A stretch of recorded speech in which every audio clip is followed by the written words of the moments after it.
Yep. Okay. Hey, we're live with Tighe Scott, even though we don't know it. Before we get started, I'll run through our sponsors real quick. We got Rapid Graphics out of Rock Rapids. Talk to Blake, get your graphics, get your signs made. Mount Tabor Cabinetry out in Central PA. Get your cabinets made with Chris Bissell. I learned to remember. Better boy told. Morning Sun Marketplace out in Central Pennsylvania again with Rick Fritz is who we got out there.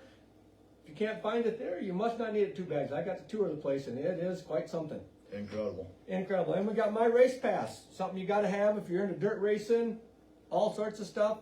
S2F, start to finish. Power Eye, Port City, more than what we're supposed to be mentioning. We should have looked to see what they all had this weekend, bud, but maybe next week. Houston Speedway, things are going good up there already this year. Turn 2 Lodge down in Knoxville, literally what it says, there's a place to stay right outside of Turn 2. Kaiser Aluminum Wheels out of Alton, Orange City there, whatever. Get all your wheels for racing. Midgets, micros, sprint cars, pulling tractors. Fulkins Brothers Trucking, got to thank them guys for all they do for racing and for hauling me around places. Heartland Hardware and Appliance out of Brandon, South Dakota, George, Iowa, and Hayward, Iowa. And Hero Haven for what they do for the vets and first responders. And we always like to mention the Lumber Lounge and Garage with their bench racing with Shane and Snow. You bet. It looks like June 6th they're... Are we back to Power Eye now? Yep. Okay. Some Power Eye racing at Tri-City. June 6th at Thomas County Speedway. June 7 at Port City. And June 7, Paducah International Raceway. And then there's another one June 7th. So there's all kinds of races on start to finish this weekend. So, but hey, we better get to the podcast here. I better actually hit record. Hit that record button, bud. We're supposed to do that. And here we go. All right, there we go. Tighe's Garage told. Been told this is somebody you found out in PA. We just got lucky, or he got unlucky, however you want to look at it. But nice enough gentleman. He sat right in front of us there. He actually sat next to Ann for quite a while at Port Royal for the Sunday night show. So we got with us tonight is Tighe Scott is the gentleman's name. How are you doing tonight, Tighe? Well, I'm doing fine. Good. You guys sound like you're doing pretty good, so. Oh, well, we're going to sit here and talk racing. They're doing good. Yep. We're sitting here going to talk racing with you, and that's all that matters. We're going to have fun with that. So, give us a little bit about yourself, Tighe. What part of Pennsylvania do you call home? Are you not in Pennsylvania, or? Oh yeah, no, I'm in northeast Pennsylvania, north of Nazareth, Pennsylvania, about 10, 15 miles. Nazareth Racetrack was the closest one that was to us, you know. I'm in Penargil, Pennsylvania. It's up along Wind Gap, Penargil. I don't know. It's in the poor. We're in the poor side of town, but it was a good place to grow up. You know? Sure. Absolutely. So how long of a drive was it then for you guys to get to Port Royal? Oh, about 135 miles. Okay. Well, shorter than mine, but we made it both ways, so that's all that matters. Way shorter than yours. Oh, before I forget to, my wife wanted to say thanks again for the T-shirt. Oh, no, yeah. I can't believe it. Van May was walking around selling T-shirts. I seen all them guys out there with it. Now they got all these big vans and T-shirts, hats, and they got trailers. People selling. And then Van May's walking around with a box, a little box with T-shirts. I had to buy one from him. He's a character, dog, you know. But and I tell more people about the story about Van May. We were in Hagerstown, Maryland, in the mid '80s. I don't know. And the side wing blew off his wing going in the first turn at Hagerstown, and that car took off and he hit the fence, and I use him as, I said, I tell the story about you, Van May, all the time. And I was so glad I met him. You know, I saw him again. You know, but anyway. It was nice. Was it a bad crash? Oh, yeah. Yeah, he said, he's about my age. I'm 76. He said, you hurt? I said, a little bit, but not much. But I still work every day, you know. And he said, boy, he said, but so everybody gets a little bit, but if you're still alive in my age and his age, and you're walking, you're doing good. You know? Yep. So you said you still work? What do you work? What do you do? Well, Well, my boys, well, we have a construction company. We do site work. They're construct pipe work, grading land, stuff like that. Okay. And we do some tree work. We do demolition, a little bit of this and that. I have 3 sons, and they learned how to work when they were young. And, and they still do. And last night we had my birthday party outside the house, and they give me cards, and they appreciate what they do. And they're good boys, and I'm proud of them. Yeah. Well, happy That's birthday then. If you had a birthday party, it must be your birthday sometime. 76, yep. 76, okay. Well, that's why we're having you on. Yep, birthday celebration. Well, 76, it's freedom. There you go. Oh, you bet. You bet. So, 76, yeah. yep. That's awesome. So, how did you start racing, or what did you get into to begin with? At what age? Well, when I joined the service in 1967, and my father knew these guys that could build a race car, and I got stationed in New London, Connecticut, and he said, "I'm going to build a race car for you," because, and he did, and it was a sportsman car, raced at Nazareth, Harmony Speedway. Only ran 6 races. Then I got in a plane crash flying back to the base in New London, Connecticut. So I didn't race for about a year and a half after that. So that's how I got started. But my uncle Vic Caesar, who was, actually I had a car built that looks like his from a 1937 Ford Coupe.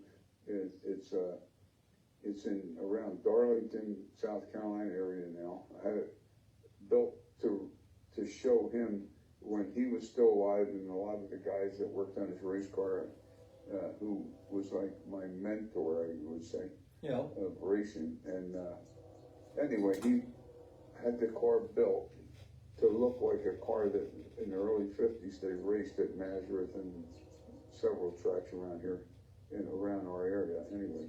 And it was ironic. A guy bought it from Darlington, South Carolina. I put it up for a fundraiser for our school. He bought it, and then he sold it to another guy in North Carolina. And then the guy was towing it from a show, and the guy got in an accident with a car, with his truck hauling it. The guy cut him off, and the car actually got wrecked coming off of the trailer in the accident. The guy called me 2 days ago and said the guy gave it back to me now because he had it insured. So Bill Bossa from Darlington, South Carolina, owns the car back again the second time, and now he's looking for a hood and fenders for a 37 Ford Coupe, and the guy's going to Carlisle this weekend to possibly buy it for him. So this is how far it goes back with my Uncle Vic. That's how I got started. He's starting her over. He's going to get her rebuilt again. And you know what? And ironically, Ryan Smith was at Port Royal driving the 69K. 69K, Yep. right? Yep. And his grandfather built my Uncle Vic's race car, modified, a 37 Ford Coupe back in the early 50s. Really? So that's how far back those people go. I know the Smith family, the Randy, Ryan's father. I mean, it's just amazing how far you can go back and know people. It's that we talk about that racing gets in your blood, and it's hard to get rid of. So if Grandpa gets you started, and Dad, and it just continues on. Yep. Yeah. Now, you said you were in a plane crash. How bad of a plane crash was this? Well, it was a Ford four-seater plane. It broke my back, my face. It crushed my vertebrae. And I was in the Naval Hospital for quite a while. But anyway, that's how my military career ended. And it wasn't their fault. People were living, giving their life and everything in Vietnam at that time. But I wasn't part of that. Those people have all the respect. Oh, absolutely. So the aches and pains you're getting now. Mine was just an accident. It wasn't, Yeah. So the aches and pains you have now might be from the accident there, not your racing crashes if you had any. Yeah. Yep. Yeah. So, But, what did you first race then when you started? well, then I ran sportsman cars, then I ran modified dirt cars until about 1975, 1976, from 1970 on, I would say. Okay. And then I got Carl Van Horn and I, the guy was a great asphalt, a great modified driver, dirt track, a little older than me.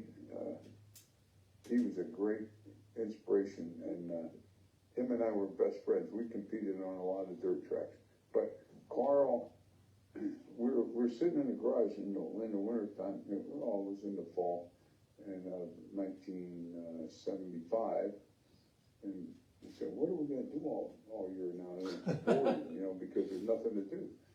He said, "Well, we could take a car from a guy, Frank Cozy's father, Dick Cozy, had an asphalt modified, take it down to Daytona and run that." And we started researching how much it would cost and all this and that. But then Carl Van Horn had driven for Walter Ballard, a gentleman from NASCAR, originally from Houston, Texas, based out of Charlotte, North Carolina, that had his own car. It was when they called them the Independents back then. Yep. And that's when Richard Childress is one of them. We all know his name. Yeah. There were so many other guys that were just like, we were like the fill in the show drivers. Yep. So, and Walter, we went down to meet Walter because Carl Van Horn had driven his car at Pocono, I think, at one time through a Area Auto Racing News best driver or most. They voted back then, and they would give. Kenny Brico had the same ride one time. I don't know if it was in the same car, but they got a chance to drive a NASCAR car on a track because they were voted in the Area Auto Racing News publication to drive a car. So that was the affiliation that Carl Van Horn and Kenny Brico had with NASCAR. And they were both terrific dirt car drivers, and I respect and I love both of them. But Carl Van Horn said, "Let's go down and talk to Walter Ballard," and it was on Thanksgiving weekend, 1975. We flew down or drove down, I don't remember. We went down North Carolina, Charlotte, met Walter, and Walter goes, "You can drive my car in a '76 Daytona 500 for $5,000. I had never driven an asphalt car in my life. So I said, "What the hell? I got to go with this. This is a shot in my lifetime." So anyway, I did, and my father was going. I think I told you before this air show. Yeah, but tell us that story because that's a good one. And my father, he went to 9th grade. He had 2,100 people working for him in Scotty's Fashions over here. But he was going golfing, and I said, "Look, I'm going down to Florida too. I'm going down to Daytona 500. He said, "Well, enjoy the race." I said, "No, I'm going to drive in it." And my father couldn't believe, he said, "What?" Well, he told me a couple things I can't say on the air. Over the years, he had a name for me that I can't repeat, but we got along well. And anyway, I did qualify for the Daytona 500 in 1976 with Walter Ballard's car after crashing in the practice on the Saturday, and Darrell Waltrip's crew had they were, I think, Gatorade at that time. They had a garage. They were housed out of Daytona. And Okay. they took my car over to their shop, and Dale Earnhardt's father-in-law from his first wife worked on Richard, what the hell was his name? Anyway, I can't think of his name right now. But he worked on my car. He was working as a body man for Waltrip at that time. Daytona. And he fixed my car so I could go back to the track on Monday, and we qualified, and we ran the race and blew the engine anyway. So there was nothing much happened. Yeah, but still, your first That ever was my first ride in an asphalt car. was the Daytona 500 of all things. Yes, sir. The granddaddy of them all, they say. Mm-hmm. That's crazy. That's what that is. awesome. I don't know what your dad said, but that's crazy. No, that was back in the days when you could get away with it. Now, today, I mean, it's a whole different world. Yeah. So, how much NASCAR racing did you do then? You did more after that though, right? Well, we ran a little bit, you know. We ran, in 1976, I ran 5 more races.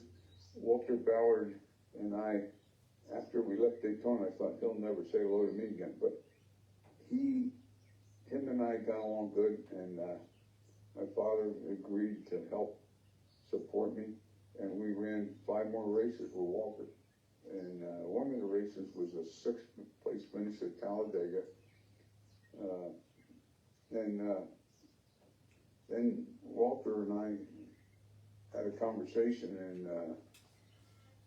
he goes, "You want to run the whole circuit next year in '77?" And I said, "Oh yeah, I'd like to." So then we ended up. My father supported us, and we ran it, and we ran the whole season. In '77 and '78, and Walter was a hard worker. His wife was a beautiful lady, and his children were terrific. And Walter,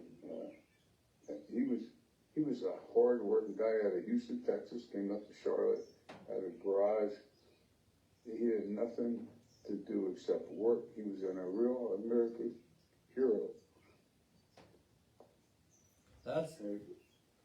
That's something though. You said you're in the 5 races or 6 races the first year, and you had a top 10 finish. You got 6th in one race. Now that's, to me, that seems amazing that you can run in the top 6 in your first 5 races. Yeah, and he was a great. Walter was a great inspiration.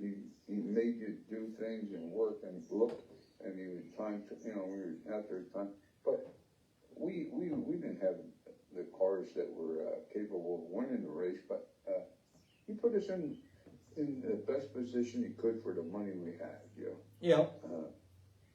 And we had such a good relationship with all the other independents. I remember going down to the races. We would, all the crews, I don't care if you wrecked them one week, the next week you'd be eating with them, sitting around the table at a farmer's market somewhere where we could eat cheap, and the cheapest motels we could find to stay in, So it was just it was like a brotherhood, Yeah. But we all had the same, I don't know. Yeah. So We had the same thing. We wanted to go around the track as fast as we could. Yeah. speaking So of that was our, anyway.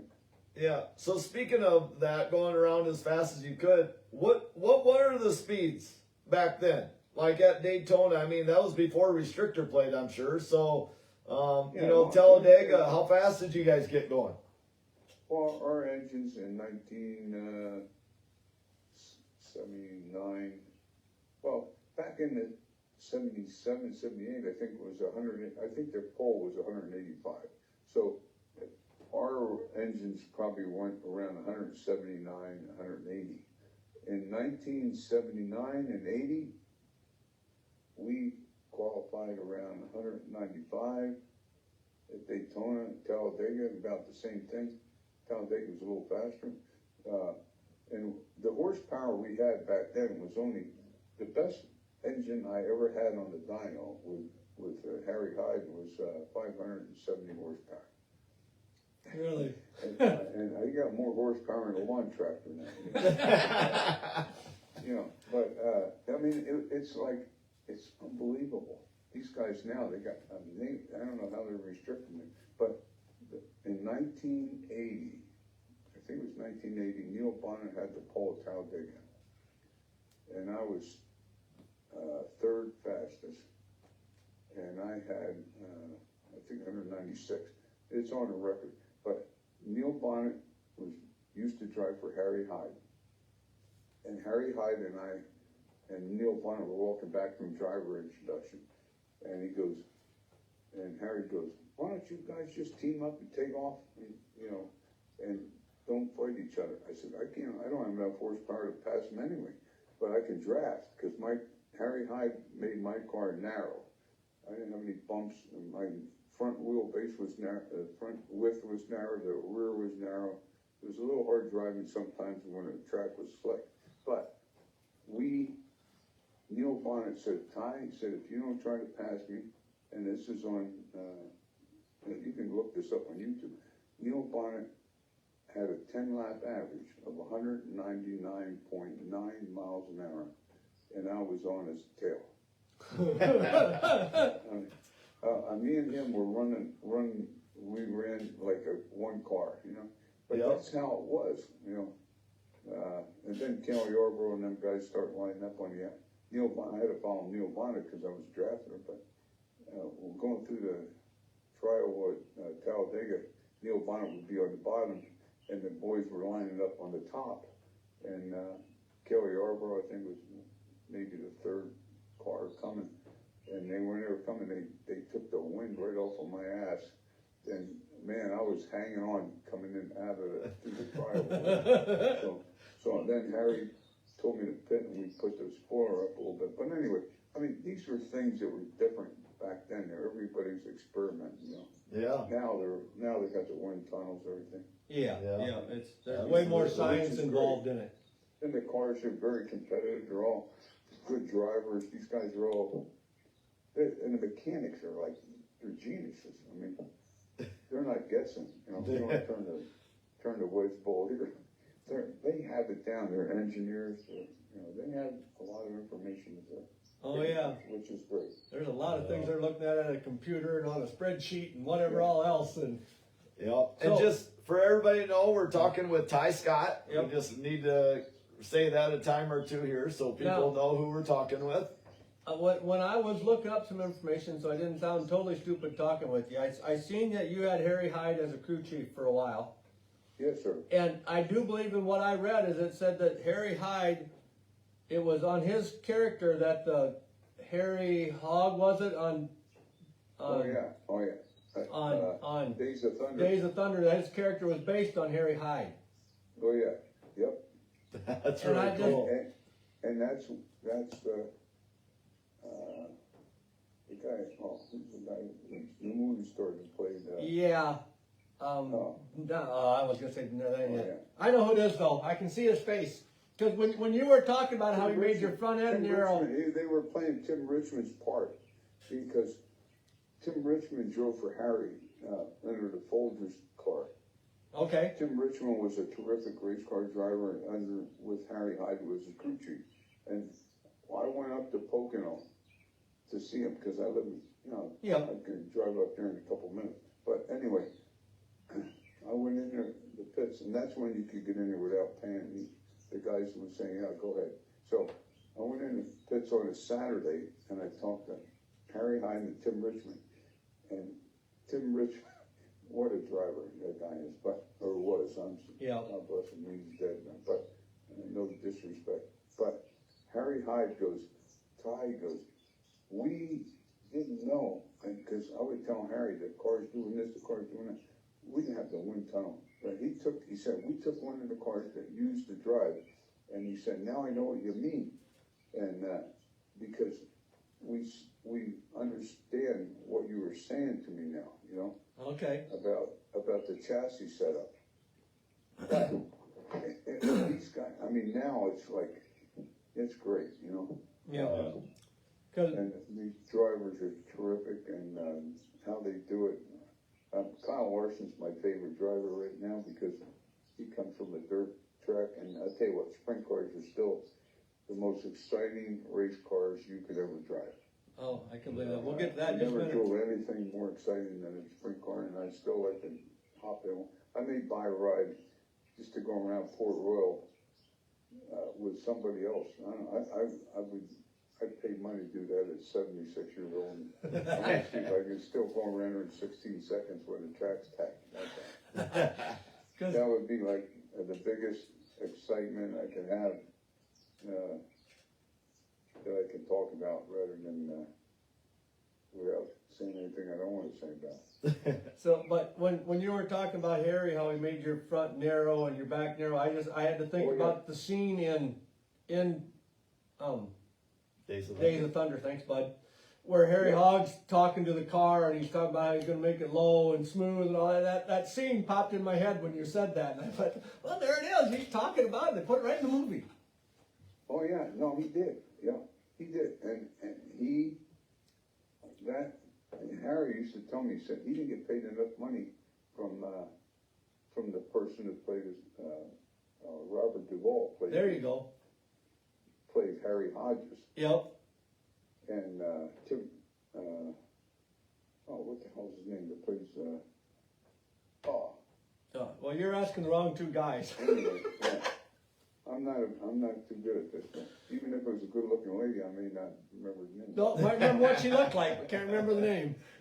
Yeah, I can remember the face, but I can't think of the name. But, Yep. But anyway, these people accomplished a lot and did a lot. It's a good thing. Yeah. So when you got done doing the NASCAR thing, then what'd you do? Ran a little modified, not much, and we ran, and then I went to the sprint cars, and I went to the sprint cars at a time in my life when I was still young enough. But I enjoyed those sprint cars more than anything I've ever driven in my life. It was like the best, wildest lady you ever had, or the fastest car you ever had. It was like something you never forget. So did you race 410s then, and what tracks did you all race at? Oh no, I ran Williams Grove, Sealands Grove, Port Royal, and we ran some other tracks then in Uniford, But those were the three main tracks. But Saturday nights, it was either you go to Sealands Grove or Port Royal. Yep. Friday nights, everybody's at Williams Grove. Yeah. And it was a terrific track. It was great. But back then, I didn't have a lot of engines, so I had the engines were unlimited. You could have any big block, small block, whatever you want. So I thought, holy hell, I didn't think these little things could handle that much horsepower, but they did. And I ended up taking some of my big block modified engines and internally balanced them, but they were heavy because they were cast iron. And then we ended up having a 500 and some inch engine built by Gertie. That was all aluminum and very expensive at that time, relatively. Yep. And it went good, but then we went to then they went to the 410 aluminum blocks. So things changed, but the speed didn't change that much. The cost changed a lot. And, it's part of life, So did you win a few races in the sprint car then, or? Not much, no, not much. But a couple? I won a race at Sealands Grove when I had a broken wrist. and because my girlfriend at that time and I were at we didn't have an engine to run on a Friday night. I said, you know what, young lady, why don't we go, she was a beautiful girl, why don't we go down to the shore and spend a weekend like everybody else does? And we did. We went to Cape May, New Jersey. Ended up getting in a bar fight. And I didn't know my wrist was broke till the next Friday. I went to my hand was still swollen. I was going to go to Williams Grove, and I said, shit, I got to go to the doctor. So anyway, I go to the doctor, and he goes, no wonder it's swollen, it's broken. So anyway, we get that. I said, I called the crew. I said, you gotta change the switches to put them on the other side of the panel because I'll never be able to hit them to push me off. Oh, sure. So they did. We went to Williams Grove, and Saturday night I won Sealands Grove. And Doug Wolfgang was a friend of mine. He's that guy. What a race car driver he is. And I have so much respect for him. There's so many I do, Keith Kaufman and all. But anyway, so I did win a race at Sealands Grove. Okay. Then we went to Port Royal on a Saturday night, Williams Grove. I won one Williams Grove race, and that was it. We had some decent finishes. We ran decent. I had the pleasure of competing against a lot of the best guys that I ever competed against on the NASCAR circuit, the modified circuit, and the sprint car circuit. And I have so much respect. These racers are so much, these people are different. They're crazy, but they're smart. They're smart, and they got balls. I'm gonna tell you what, you want to put somebody up against them, get a racer, and I'll tell you what, they'll figure out how to get anything done. You know, because it's the kind of human beings they are, you know. Yep. Yeah.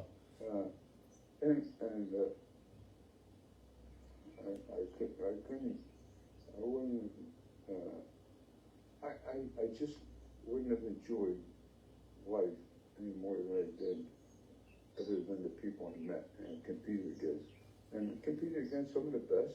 Oh, yeah. And we had some arguments and some differences of opinion, and Well, that's part of racing. but that's part of racing. You know? Yep. That's part of life, and life is. I always compared to life as a race. You know. Yep. You know, hey, don't matter. You know. Yep. There's a start and a finish. Yep. Little side note here. You mentioned Doug Wolfgang. I haven't seen him at Huset's probably in a year or more. Lo and behold, he showed up this past Sunday. So I stopped him and told him that I met you and you said hi, and he said, "Oh, he's a super nice guy." So you might, if you still got his number, you should just call him and say hi to him. Said that. Yep. I thought, you mentioned it when we were in PA, and I thought, yeah, if I see him, if I can remember, and lo and behold, he shows up the next week like it was meant to be. Oh no, that was great. I'm telling you what, he is a gentleman, and these guys. I tell you what, they're tough, they're smart, and they're competitive, and that's what makes America great. Yep, It sure makes a lot of fun for guys like me and Bud, because then we get to watch all them crazy guys with big balls. Oh no, don't worry about that. But it don't matter. We're stupid. Sometimes we're crazy. But it's the way you gotta go at it. You know. Yep. It's a nice thing, and it's like these people like. I mean, I don't want to say nothing about baseball, but baseball is like the most boring game you could ever play. I tell these guys, I said they should make it 3 innings because it takes so freaking long to get something done. I said, there's nothing going on here. I said, now basketball. I mean, I could go on and on about this. Yeah, I'm right with you on baseball, though. My boy played it in high school, and I'll tell you what, it takes a long time for a baseball game. Yeah. I said, you know what? You take a nap and come back to lake. I've been enjoying some fast. And they're good athletes. It's just there's action happens, you know. Yep. I've been enjoying some good fast pitch softball now with the College World Series going on. I've been watching some of that, so it's all good. But that's a great thing, you know. Yep. You bet. So, What? But like, I mean, tell you what, when you sit around with people that are racers, it's a camaraderie that really makes you feel good. I've had some races on anywhere on a track that we've had difference of opinion, then we crashed, and then we fought, and then I tell you what, it was over. Yep. You had a beer afterwards, and you laughed afterwards. Yep. Share the ice bucket to soak your hand in. Gotta be. Yeah, I mean, when you're competing, You want to win, and if something happens, you're going to get mad. But there's no reason that you can't have a beer with the guy afterwards. You know? Yeah, it's not his fault. It's not your fault. Maybe something happened. I mean, it's just a competitiveness. That's And right. that's what this country and that's what life needs. Yeah. Yep. Absolutely. Absolutely. Do you have a most memorable moment with any of the racing? Is there something that, you know, when you just think racing, what's the first thing that pops to your head? Is it a certain race where you finished, or Somebody you met? There was probably the most memorable one is when was it Daytona, Talladega, NASCAR, and David Pearson was filling in for Earnhardt because Earnhardt got hurt at Pocono. And back then we were only racing in super speedways. So we're in Anniston, Alabama, at the hotel, the downtowner, and David Pearson and I were having dinner on a Saturday night, and right before he was the fill-in driver for Earnhardt. So anyway, he's telling me all about the draft and what you got to do and how this, and I was listening to him. And David and I were friends for a long time. Even after I raced, I talk to his son all the time now. But David was telling me in detail what to do. So lo and behold, it was like 20 laps ago. I was running third or fourth, and David was running second. Waltrip was ahead of the lead, and he had a lead by he was a lap ahead of everybody because of the way the cautions go. And if you look up on this on YouTube, you'll see it. I think it was 1979 or 80. But anyway, because they interviewed Jake Elder, who was Waltrip's crew, and they'll interview Harry Hyde's mine. And we were running in 196 miles an hour average speed at that time. So I went by, with 20 laps to go, I go past Pearson in the number 2 Osterlin car, which was Earnhardt's car. And I got second. Now I'm running with 4 laps to go. I'm on Waltrip fast. And I'm a lap down. And Harry Hyde's on the radio now. And I'll tell you what, my mother and father spent so much money to help me go to the races. And I tell you what, if I could have gotten Waltrip on 1 lap to go, we were going to crash or I was going to win the race. But he was not going to. I'm going to tell you that. And so that's the story that I'm going to stick to. Anyway. But he would have got bumped a little bit. You know? Yeah. Anyway, you know, I needed a win. You know. Yeah. Anyway, but that's the way it goes. And everybody would have got over it. I mean, it would have been next week. Wow, where are we at? Yep. Yeah. Rubbin's racing, as they said in Days of Thunder. Rubbin's racing, so. Yep. Oh yeah. And it would have been respectful, but it would have been, you know, the way you gotta go. Yep. So and that's the way sometimes in life today, these people are good at emailing and but you know, when you have to talk to somebody and look them in the face and talk to them, we need to get more back to that. We need to get back, sorry, my language ain't the best, but we need to get back to that. People get in when people talk and you can see their expression, Yep. you can understand more so than in any email they'll ever put out. Emails are good for details and put them down, and it's a matter of record or whatever. But my boys, my sons, I always tell them, you go, you talk to them, you look them in the eye, shake their hand, and give them a firm handshake. Don't give like a fucking jellyfish. Excuse me. You're fine. No worries. But you know, you gotta understand. It's a sign of respect, you know. Yep. And you have to give that to the people you're talking to, and so they know that you respect them, you know. Yep. Yeah. And if you don't, let them understand why you have a difference of opinion. But you got to get through that, you know. And Yeah. emails I got it. sometimes, you know. I chuckle periodically. You see these younger kids, they'll be texting each other and they're sitting in the same room. Yeah. Oh, yeah. And they'll just text each other rather than talk. So. Well, and I'm on a group text with my girls' golf team, and one of them will ask something, and I'll just respond with the letter K, and they're like, "Geez, why are you so mad at us?" And I'm like, "What are you talking about? I just responded with, like okay, just the letter K." Well, don't you know that means that you're like mad? And I'm like, No. that goes back to what you're saying, face to face rather than what you think I mean. I'm perfectly fine with this. I have no problem with it. Yeah. Okay, and but that's why you need to do things face to face, Yep, right? absolutely. So- But anyways, Ty, we really appreciate you coming on the show with us, but we don't want to keep you all night. So if you don't mind, we'll maybe hit you up with them rapid fire questions we warned you about. No, yeah, anytime, man. Go ahead, go ahead, and I appreciate you having me on here tonight. I really enjoyed this tonight. You bet.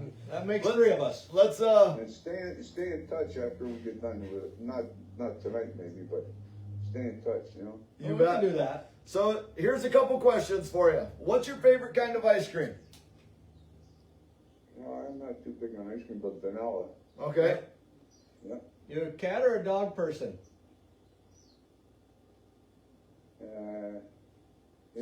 In the right proportion, maybe a dog. In Okay. other words, neither. do you have any hobbies? Yeah, work. Work. I still like to work. I enjoy people and I like work. And we cut down trees. I like cutting trees down. Yeah. There you I go. like yeah. So you run the chainsaw yet then? Oh yeah. Yeah. Damn, 75, you are in good shape. You looked in 6. good shape when I talked to you, but No, I'm in good shape. I do 5,000 push-ups a month. oh damn, that's like Yeah, no. 4,995 more than me, because that's only if I fall down. No. You know what? I had a back problem years ago, and I went. But so 3 times a week I do a good workout, and I'm blessed. I can do it. Now we know what we I gotta don't do, care buddy. if I'm hurting, I do it anyway. If we're gonna Like stay tomorrow in. morning, I do it. Yep. Sundays, Wednesdays, and Fridays, unless I have to do it one time in between. But Well, if we want to be able to cut trees when we're 75, bud, we're gonna have to call Ty back, get his workout regimen. 'Cause, There we go. All right. Is this you? Yep. Yep. How about a favorite movie, Ty? Top Gun, maybe. Yep. That's a good one. Do you prefer snow or rain? Oh no, I like a little snow. Yep. Okay. If you were going to be stranded on an island, what type of music would you have to have along to listen to? Country. Cowboy. Do you have a favorite place to go out to eat? Yeah, I got a couple of them. Where are they at? Up by home, or where are they at? Miguel's in Belfast, Pennsylvania. I go down to Miguel's and the Slate in Penargil. I can walk to that one. Those are the best ones. The Then you, food is great, and the people are nice, and the owners are good people. then if you eat too much, you can walk a little bit off on the way home. Oh yeah. How about a favorite holiday? Memorial Day. Yep. You just passed it. Yep. How many speeding tickets do you have, Ty? I haven't had any in a long time, so I don't know. I used to get them 3 at a time back then, but I haven't had any in a long time, and I don't want any. No. So, in regards to getting speeding tickets, what's the fastest you've ever driven or, say, ridden with somebody going down the highway? Well, actually, the fastest is when my first son was going to be born in 1972. I found out that my wife, my first wife, was going to have a baby in an hour because I had dropped her off. She had labor, but the doctor said, you're going to be a father for a long time. So I went to work, and then I found out from my mother and my grandmother that she was going to have my child, and I didn't know what it was at that time. And in an hour, and I lived in a trailer. We lived in a trailer. So I had a Dodge Charger. There was I go up to the trailer, took a shower, came back. I went on the wrong way on the exit so I could go south to get on 33 south. And I'm on it. There's a 4-lane. I'm going down through there, and I had it flat out. And I seen the state cop sitting along the road, and I said, "Oh shit, don't worry about him." So I kept going. I got off the exit, and I had to wait for him because I seen his lights go on, and I was waiting for him because I said, "Look, I had cash in my pocket, no credit card, no wallet, or nothing." I said, "Look, I need to know. My child's going to be born." And so he said, "Slow down, I'll follow you to the hospital." He followed me to the emergency ward, and my first wife was a nurse in the emergency room. So I ended up getting to the hospital. I go up. She had my first son, who's Shane, who's now 54. He'll be 54 in June 5th here in 2 days. Anyway, and the state cop called up there and he said, "Look, I know your son was born, so come down." I go in the emergency room, and I found out I was in excess of 120 some miles an hour, and I don't know how it worked. And so my cousin was a state cop, and I called him, and I said, he got me on, and the guy on that got me, he wanted a gallon of VO, and the other guy on the desk wanted a gallon of scotch. It cost me $86 and 30 some cents. And that was like the scales of justice, I consider. Because, and that was the last thing I ever heard of that speeding ticket. That's awesome. And that's how that used to work back in 1972. Yeah. That's great. That's great. Oh. But that's the facts of the case, you know? Yep. Oh, yeah. And they can't put me in jail for that anymore, I don't think, anyway. No, they probably passed the statute of limitations on that one. Yeah. Oh, So, yeah, I think so. what's your favorite drink? Actually, it's bourbon now. There you- Okay. You bet. Yep. So last one here for you before we let you go. Say you just won the lottery and you had all the money in the world. Is there a car, a motorhome, a boat, a pickup, anything you always wished you could own, but just couldn't afford it? No, I don't want anything. There you go. I went to the guy that was the FBI informant that put me for January 6th. I would pay money. In fact, I'm going to advertise that pretty soon. I'm going to advertise a reward for the guy or the person. So I don't know if that fits your subject, but I'm going to do that because that's part of the competitiveness in me. Yeah, there you go. There you go. Thanks a ton for coming on, Ty. That was really, I mean, some of them stories, how you got into NASCAR and whatnot, it just amazed me. Yep. So we really appreciate you taking the time to share them with us. It was simple, but I mean, that's how it happened, you know. Yep, that's perfect. That's absolutely awesome. So thanks so much, Ty, for coming on and sharing what you know.